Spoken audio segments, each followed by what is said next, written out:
All right then. Well, greetings Capricorn. Welcome to your horoscope. So let's talk about Saturn for a little bit in the 11th house. Older people with more experience that recognize you're good and recognize the ability to help others is a valuable thing to contribute in society. They are the glue which keeps civilization together, my friends. I was once watching this movie called To Live.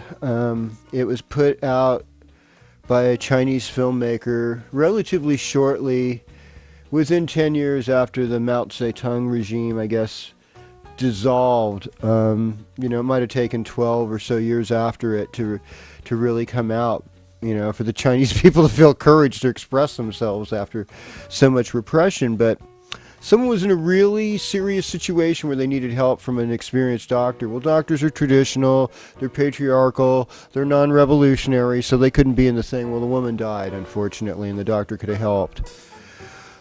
Let's bring it to another situation. Uganda had a similar situation, or Zimbabwe's for a while.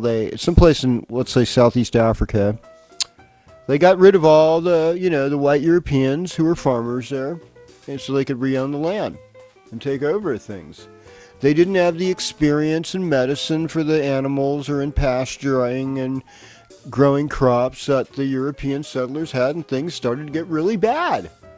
And, they weren't able to economically handle it, and so they asked for them to come back. So the thing I would say to you today, Capricorn, is it's important to be current, but do not throw the baby out with the bathwater. There's some older traditions that are valuable and worth keeping and can be super helpful in older people that can really help you during this period. And you have to kind of communicate to the rest of us what's real and what's commonsensical. What makes common sense? We've got Mercury going retrograde this week, so people are going to be all spun out. You're the opposite of Cancer. So Cancer's a little bit more emotionally spun, and you're like, hey, salt of the earth wisdom, nuts and bolts, people.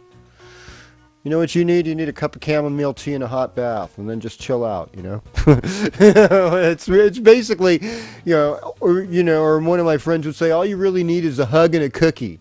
If they had gotten a hug and a cookie, they wouldn't have done that bad thing that day. And you know what? I think a lot of times it's really true. It comes down to that, some small gesture of love in a crisis situation. So for you, you're going to learn how to be a better negotiator, a better lover, a better seducer, so you can get the useful desires you're looking for. Useful results, I should say.